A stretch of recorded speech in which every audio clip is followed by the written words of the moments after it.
Okay, so the seat's out. This is my first tool. You don't have to have an electric ratchet. I just have one, so I'm going to use it. 10mm socket on the ratchet. We're going to pull the cap so we can get access to the sending unit to pull the fuel pump. Let's check it out. Now, when you're in here, your carpet covers part of it. It's not bolted down. Just pull it out. You know, be easy. Don't rip stuff. But if you pull it out, get it out of your way.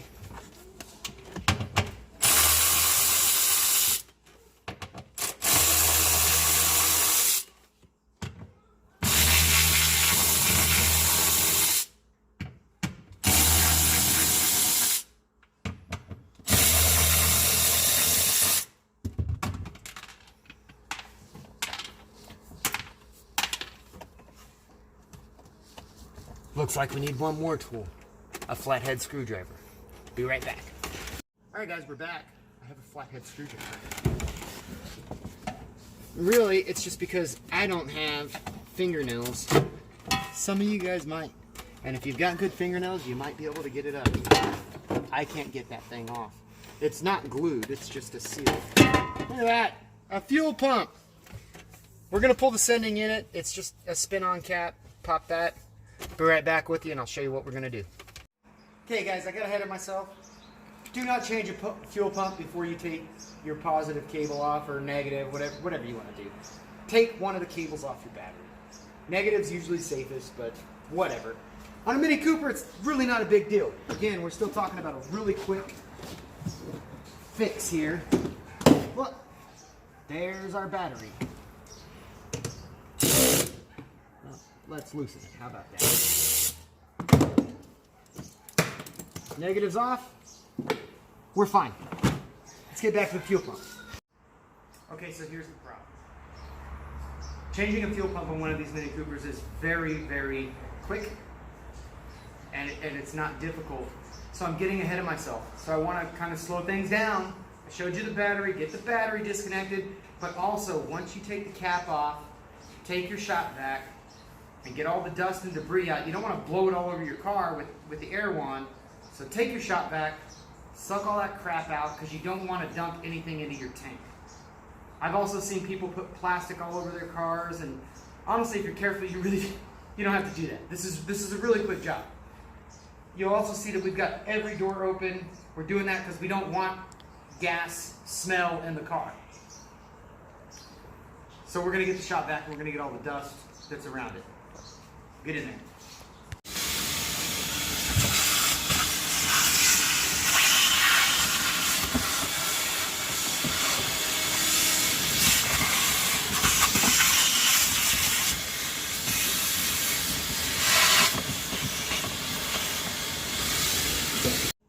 Okay, so we cleaned up around the sending unit. I say sending unit, it's pump sending unit, it's all one assembly, so you'll understand what I mean. Here's our clip. The clip it's not difficult to remove. If you look at it, you just pull, and you're not going to pull up. You're going to pull to the side, and it's going to come up. It's got pins that hold it, so as you pull to the side, it will come up. That's how you get that out of the way. Just tuck it underneath. Get out of your way because you don't want to deal with that right now. The ring has all these tabs all around it. They might make a special tool for this, but I found that a flathead screwdriver and a hammer will get it off just fine. So, flathead, make sure you're not doing it long ways because you're going to cut through it. Just do it flat.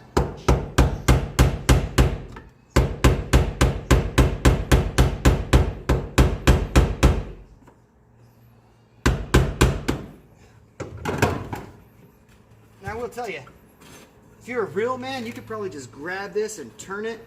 I see all those guys at the gym. I don't go there. Everything's really heavy. But those guys at the gym might be able to do that. I cannot. I will be doing it this way. There we go. The ring's off. All we're going to do now is pick this guy up and put the other one in. So I'm going to go get the other one because I don't want to leave the tank open for too long. I want this to be an in and out process, so we'll get right back to you guys. Okay, so we're ready to pull the fuel pump. Rings off. We're gonna put it in the bucket. I know I made fun of guys who like but they put plastic everywhere. I only put the plastic here because my wife's Portuguese.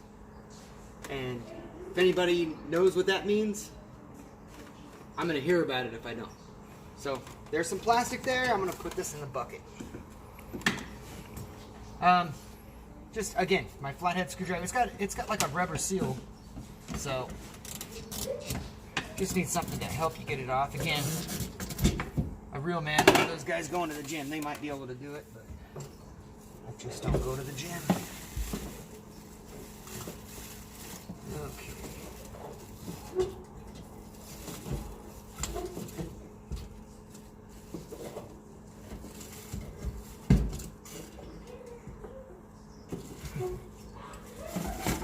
These floats are goofy.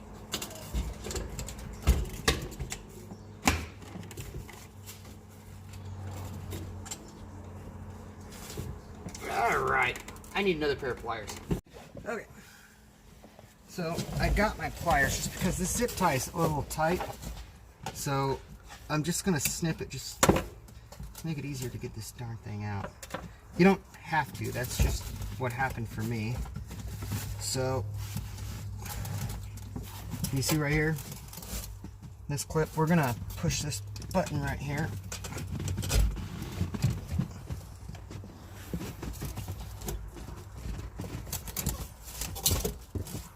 Okay,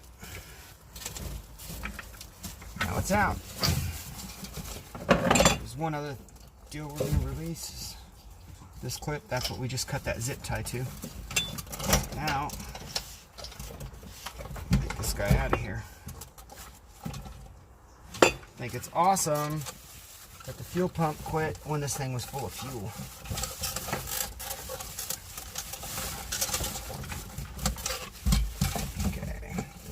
Be careful right here because you're going to have to drain this sump. Drain it back into the tank. Again, my wife's a Portuguese. If I get it in the car, I'm not going to hear the end of it. So as fast as I say this job is, just take your time right here.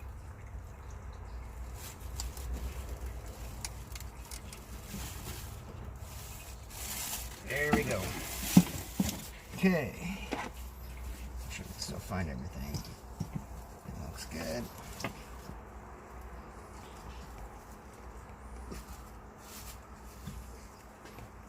Okay. You want to make sure your clip didn't disconnect or something because it can get bound up. Clip's still good. We get the new pump in here. We're going to plug right into it. Be good to go. No big deal. All right, let's take a look at the pump. We'll look at it on a bit. So, the new fuel pump doesn't look exactly like the old fuel pump, but I think we'll be fine. This could just be the factory fuel pump. No big deal. I mean, all the parts that go together look the same, so I'm guessing we're going to be good. The pins, we got a 6-pin, and we got a 6-pin. So, electronically, I think we're good. We have our pressure line. They look exactly the same. That's cool. And then we got this stray line right here. Where is it at? There we go. They also look exactly the same. So, pump looks good. I think we're going to be fine. Now, the rubber seal, we're going to have to get up here because they didn't want to do that for us, apparently. And they also don't want to put the float arm on for you. And there's a lot of warnings. So the first warning says, broken fuel tubes may void warranty. Boy, I bet. You break the fuel tube, they're not going to warranty. These guys. All right. I'm sorry, it's funny. So, yeah, there's a lot of stuff. And, you know, they write it in a few different languages. So, whatever. We're just going to take this stuff off, and we're going to put our new float on. But we will probably put our rubber boot on before we do the fuel tube, so.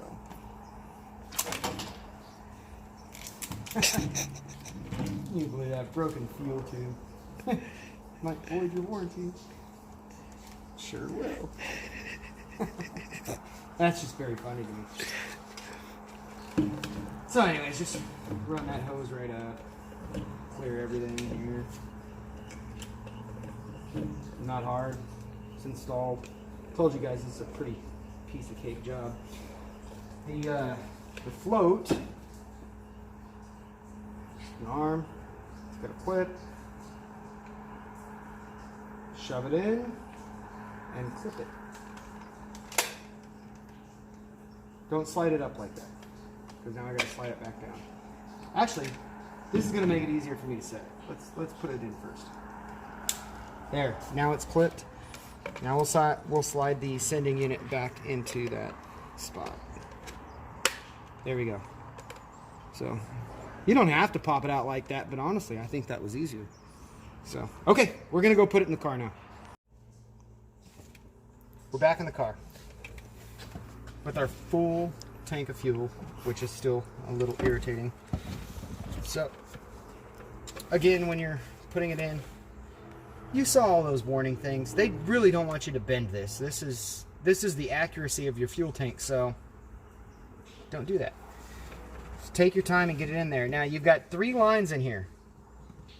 This is a return, the big guy. This is your main pressure line, so you want to make sure you get that on. Not 100% sure what this guy does, but we're going to plug it in. So, first thing is to get this guy in there nice and easy. Okay. Now we'll start pulling our lines back up and hooking the different things up.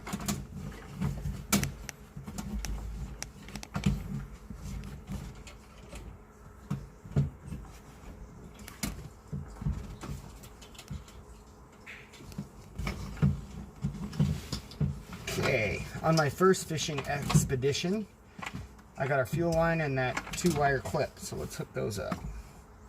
Here's our fuel line. We'll take the cap off. We don't need that anymore. This just plugs in. Plugged in. Now we need that 2-wire dude. He's hanging around over here. There is a tab there. There's a tab on this. Plug it in that way. Okay.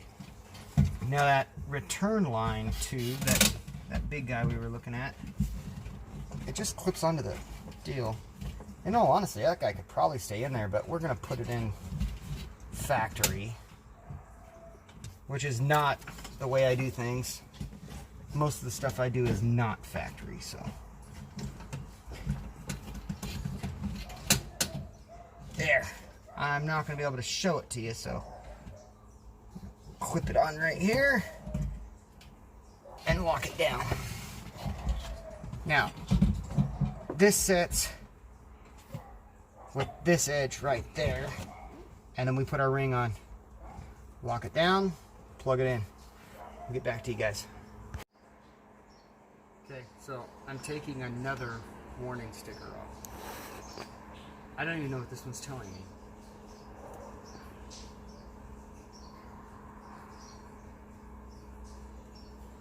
Fit and performance, like OE. Design may differ. Hey, cool! We said it might look different. That's sweet. So, like I said, we got the tab here. We're just going to set this ring back on and we're going to tap it on with our hammer. Come on, dude.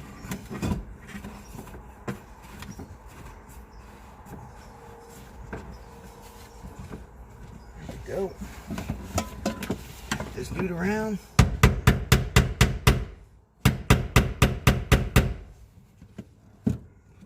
Make sure everything's going on the way you want it.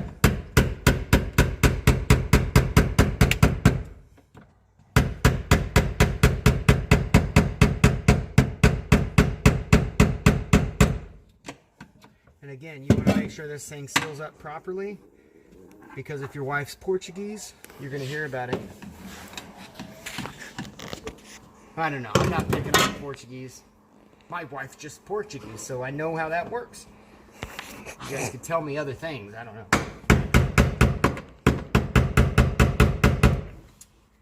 All right, now that wire that we tucked back in here, this is for our fuel pump relay and fuel gauge and all that fun stuff. Now it's back on.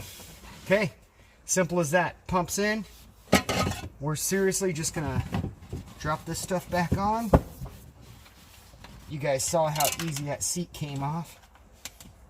We'll throw that stuff back on, put our battery on, and we'll fire it up. Thanks, guys.